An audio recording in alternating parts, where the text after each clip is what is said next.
Di sini saya akan melakukan praktik baik tentang implementasi 7 BK.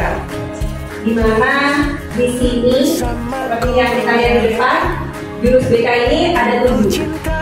Dan 7 jurus BK hebat ini adalah program atau materi pelatihan yang ditujukan untuk memperkuat kompetensi guru, khususnya guru bimbingan dan konseling dalam mendampingi murid secara holistik.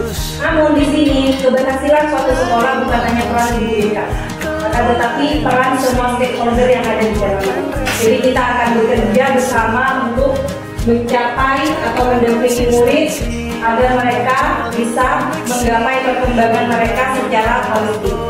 Dan apa saja 7 jurus BK hebat itu? Di sini yang pertama yaitu ada kenali potensi, yang kedua kelola emosi, dan yang ketiga tumbuhkan resiliensi, yang keempat jaga konsistensi, yang kelima jalin koneksi, dan yang keenam bangun kolaborasi, serta yang terakhir yang ketujuh adalah menata situasi. Namun pada kesempatan kali ini saya hanya akan membahas tentang 2 jurus saja. Jadi tidak memungkinkan kalau kita harus membahas ke 7 jurus tersebut. Jadi kita hanya akan membahas tentang jurus 1 dan jurus 2, yaitu kenali potensi dan kelola emosi. Seperti yang kita lihat di depan, mungkin Pak Bambang bisa bantu membacakan pada gambar yang di depan. Saya pertama saya ingin juga. For fair selection and totally is limited. Namanya untuk tugas yang adil, semua orang atau semua murid yang memiliki itu harus dilakukan atau mengerjakan soal yang sama, yaitu soalnya adalah lagi praktek panjat pohon itu. Nah, kira-kira bagaimana pendapat Bapak Ibu terkait dengan gambar yang ada di depan? Apakah semuanya bisa mencapai puncak pohon itu? Tidak bisa, Bu. Bisa. Semuanya bisa? Bisa. Tergantung tempatnya. Puncaknya Bisa, tergantung tempatnya. Lu aja nggak bisa. Nah, sekarang ini yang terjadi di dunia pendidikan kita. Kadang kita sebagai seorang guru menganggap murid itu sama. Kita mengukur mereka dengan kecerdasan yang sama, dengan tes yang sama. Padahal individu ataupun murid itu memiliki kecerdasan yang berbeda-beda. Murid kita itu unik. Murid kita tidak ada yang bodoh. Mereka memiliki kecerdasannya masing-masing. Gitu ya. Dan di sini yang kedua, kita akan bermain kertas emosi. Sebelumnya izin saya akan membagikan sebuah kertas.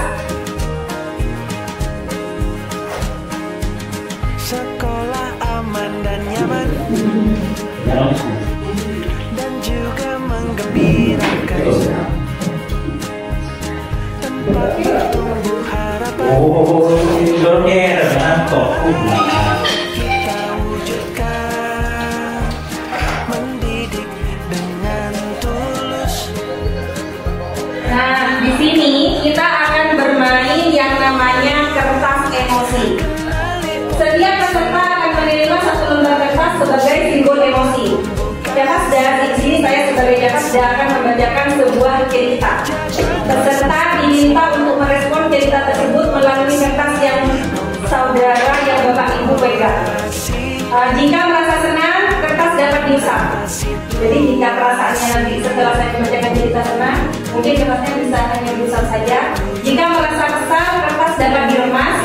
Dan jika merasa marah, kertas dapat dirobek. Jadi sesuaikan dengan apa yang Bapak Ibu rasakan. Proses ini akan saya lanjutkan hingga cerita selesai. Bisa disimak nanti ya Bapak Ibu, sesuai dengan cerita yang akan saya bacakan. Mohon disimak dengan baik-baik, karena cerita yang akan saya bacakan akan sesuai dengan perasaan yang Bapak Ibu rasakan. Pagi itu, Bapak atau Ibu guru berangkat ke sekolah mengendarai sepeda motor.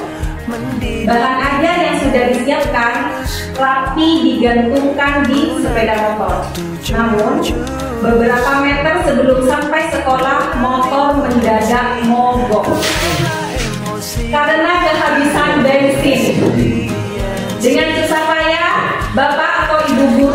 mendorong motor hingga sampai ke sekolah. Kemudian cerita selanjutnya, sampailah Bapak Ibu di kelas. Hampir semua murid datang tepat waktu. Namun sebelum sempat suasana stabil, Andi masuk terlambat. Dia hanya menunduk sambil berkata, "Maaf Bu, saya telat." Kemudian cerita yang ketiga, pelajaran pun dimulai. Namun saat akan menggunakan bahan ajar yang sudah disiapkan, Bapak atau Ibu guru tersadar bahwa bahan ajar tersebut tidak ada. Dicari ke sana kemari tapi tetap tidak ditemukan. Dengan terpaksa, Bapak atau Ibu guru melanjutkan mengajar seadanya. Bayangkan aktivitas mengajar yang seru seketika buyar, karena media ajar yang sudah Bapak Ibu siapkan tidak ada di tempat. Di tengah pelajaran, saat Bapak atau Ibu mengajar, Andi terlihat tidak memberikan perhatian. Dia menunduk di bangkunya. Saat didekati, ternyata Andi sedang terlelap ketiduran. Bagaimana perasaan Bapak Ibu kalau melihat murid Bapak Ibu saat Bapak Ibu asik mengajar, ada salah satu murid yang tiba-tiba tertidur? Apa yang Bapak Ibu rasakan? Silakan tampilkan ke kertas yang saya berikan tadi. Yang kelima, tak lama kemudian ada seorang bapak mengetuk pintu kelas. Bapak atau Ibu membuka pintu dan menghampirinya. Bapak itu berkata, "Maaf, saya pamannya Andi. Sebetulnya Andi sudah 3 hari di rumah sakit karena menunggu ayahnya yang sedang sakit. Meski kurang tidur, tapi Andi maksa selalu ingin sekolah karena tidak mau ketinggalan pelajaran. Sekarang saya izin mau jemput Andi karena ayahnya masuk ICU." Cerita selanjutnya, paman Andi juga mengeluarkan sebuah bungkusan dari tasnya. "Oh iya Pak, Bapak atau Ibu guru, tadi di jalan saya menemukan bungkusan ini. Saya tadi cek isinya buku dan ada nama sekolah ini. Jadi saya bawa, siapa tahu Ibu guru bisa mengembalikan kepada pemiliknya." Ibu guru melihatnya dan ternyata itu adalah bahan ajarnya yang tadi dia cari-cari. Andi dan pamannya pun berpamitan. Bapak atau Ibu kembali ke kelas dengan bahan ajar yang kembali hitam. Bapak atau Ibu guru melanjutkan pelajaran dengan semangat menggunakan bahan yang telah disiapkan. Pelajaran berjalan dengan penuh kegembiraan. Sudah ya Bapak Ibu ya? Sudah dilampiaskan tadi prosesnya ke kertas yang saya berikan? Sudah. Nah, sekarang kita diskusi dan gali makna. Bagaimana kondisi kertas yang Bapak Ibu pegang sekarang? Ada yang Saya lulus. Ya, mungkin Pak Bambang bisa mewakili. Ya. Terima kasih. Assalamualaikum warahmatullahi wabarakatuh. Ya, terima kasih atas waktunya. Kebetulan kondisi kertas yang saya pegang masih utuh dan masih halus. Karena apa? Di dalam menyikapi peserta didik, tentunya kita harus bisa yang pertama mengelola emosi seperti yang dibuat tadi ya. Nah jadinya kenapa? Nah kita kan harus tahu dulu kenapa dia tidur, kenapa disebabkan apa. Nah kebetulan itu alasannya kan ada di hari di rumah sakit kan. Nah jadinya kita kelola dulu emosi. Hanya kertas ini tidak saya rusak karena saya tidak tahu komunikasinya seperti itu. Tapi di sini bisa disebutkan Pak Bambang masih bisa mengelola emosi begitu ya Pak Bambang. Oke, mungkin ada perwakilan dari yang kertasnya sudah mulai remek-remek. Ya, kalau mulai perwakilan dari kertas yang sudah lusuh, kenapa? Mungkin bisa disampaikan.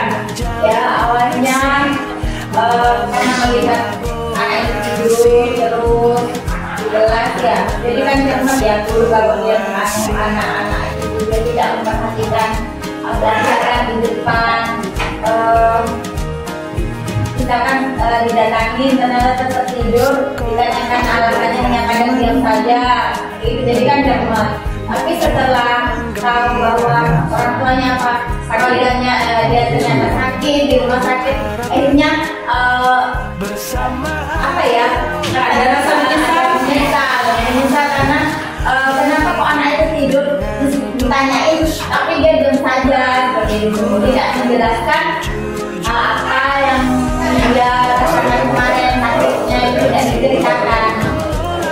Seperti ini ya perwakilan dari yang kertasnya masih mulus dan kertas yang agak sedikit rusuk karena merasa kesal. Kemudian seperti yang saya tanyakan tadi, apakah bapak atau ibu merasa menyesal dengan apa yang sudah dilakukan pada kertas tersebut? Menyesal, sudah merasa menyesal ya. Nah, jika kertas itu adalah murid kita, bagaimana seharusnya kita bersikap? Lebih peka, lebih halus, oke, lebih sabar, gitu ya. Nah, di sini sebenarnya apa yang sudah saya tampilkan tadi di situ berhubungan dengan jurus yang akan saya sampaikan. Pada gambar tadi yang dibacakan oleh Pak Bambang, seorang peserta yang memiliki atau menghadapi ujian yang sama itu tidak bisa dianggap sebagai suatu keberhasilan. Karena individu itu memiliki kecerdasan yang berbeda. Itu berhubungan dengan jurus 1 tentang kenali potensi. Di sini ada justifikasi memilih jurus 1 kenali potensi dan jurus 2 kelola emosi. Tentang jurus 1 kenali potensi yang pertama yaitu arah belajar dan karir yang tepat. Jadi dengan kita mengenali emosi dapat membantu murid membuat keputusan pendidikan dan karir yang lebih tepat sesuai dengan kemampuan dan minat dari mereka. Nah, di sini justifikasi memilih jurus kedua tentang kelola emosi. Yang pertama yaitu landasan keberhasilan akademik dan non akademik. Di mana kalau mengelola emosi dengan baik nantinya dapat membantu murid dalam mencapai keberhasilan emosi yang tidak terkendali dan dapat mempengaruhi konsentrasi, motivasi dan kemampuan belajar mereka. Sehingga nantinya dapat menghambat prestasi akademik maupun non akademik dari murid tersebut.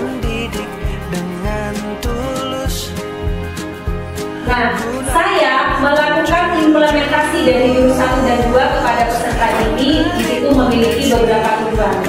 Seperti yang sudah nampak di depan, ini adalah tujuan dari implementasi yang telah saya lakukan. Yang pertama yaitu meningkatkan pemahaman murid tentang potensi diri mereka, sehingga murid mampu mengenali dan mengidentifikasi kelebihan serta kekuatan pada pribadi mereka secara optimal. Kemudian yang kedua, meningkatkan kesadaran murid terhadap pentingnya pengelolaan emosi agar murid mampu mengelola perasaan dan respon emosional secara sehat dalam kehidupan sehari-hari. Adapun manfaat dari implementasi kedua jurus yang telah saya lakukan di sini adalah 5 yang sudah saya tuliskan. Yang pertama yaitu mengenali potensi diri murid secara mendalam. Kemudian yang kedua, murid dapat memahami kekuatan, kelebihan dan bakat yang dimiliki sehingga lebih percaya diri dalam mengembangkan diri mereka. Nah, dalam implementasi yang saya lakukan, saya menggunakan beberapa pendekatan AK. Apa itu AK? A itu aktivitas, R itu refleksi, K itu konsep, dan A itu aplikasi. Jadi dari jurus 1 kenali potensi ini saya menggunakan pendekatan AK yang seperti yang tampil di depan. Aktivitasnya dengan permainan tebak gambar. Kemudian dengan menggunakan asesmen aplikasi aktivitas. Refleksi yang dilakukan saya menggunakan semacam pertanyaan pemetik terkait dari aktivitas yang telah dilakukan. Kemudian murid mengisi lembar refleksi yang saya sediakan terkait dari apa yang sudah saya sampaikan ke murid. Konsepnya di situ ada 3. Yang pertama potensi diri, gaya belajar, dan kecerdasan majmuk. Dalam aplikasinya saya meminta murid untuk membentuk kelompok sesuai dari hasil asesmen gaya belajar yang mereka lakukan di aplikasi Akumultar. Kemudian mendiskusikan apa itu persamaan dan perbedaan dari apa yang mereka miliki serta bagaimana cara mereka untuk menggunakan strategi belajar yang efektif. Itu dari pendekatan AKA pada jurus 1. Sedangkan pendekatan angka pada jurus 2, kelola emosi, aktivitasnya murid menyimak cerita yang dibacakan guru dan menunjukkan perasaan dengan mencentang emoji sesuai dengan apa yang dirasakan. Refleksinya, Guru BK memberikan pertanyaan pemantik terkait aktivitas yang telah dilakukan. Konsepnya juga ada 3. Yang pertama, pengertian emosi, manfaat belajar sosial emosional. Yang keempat, yang ketiga, 4 pilar pengembangan keterampilan sosial emosional. Aplikasinya di sini saya juga meminta murid untuk membentuk kelompok, mendiskusikan sebuah kasus yang sering muncul di lingkungan pertemanan mereka. Kemudian mereka juga mencari bagaimana cara mengatasi persoalan yang mereka pilih. Itu pendekatan yang saya lakukan. Nah, di sini contoh tampilan dari aktivitas kenali potensi yang saya lakukan kepada peserta ini atau murid.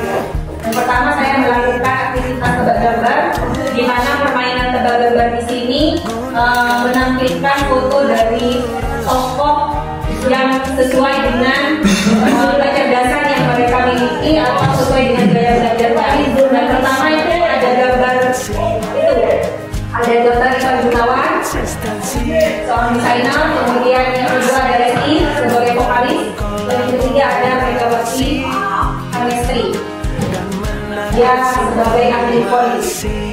Dan di sampingnya di sebelah kanan itu adalah tampilan aplikasi Aku Pintar, di mana siswa mengerjakan instrumen pada aplikasi Aku Pintar terkait gaya belajar mereka dan kecerdasan mereka.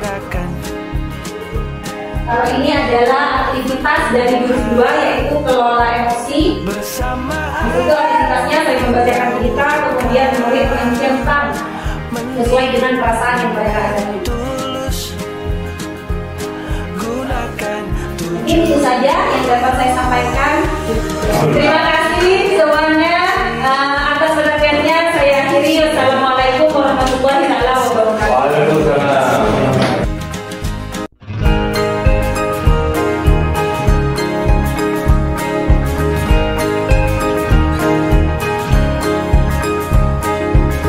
Murid mandiri dan kuat, tumbuh di lingkungan sehat,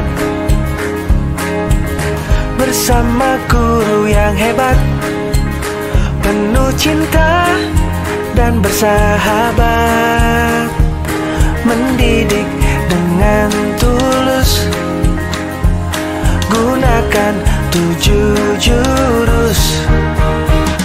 Kenali potensi, kelola emosi, tumbuhkan resiliensi, jaga konsistensi dan jalin koneksi, membangun kolaborasi dan menata situasi.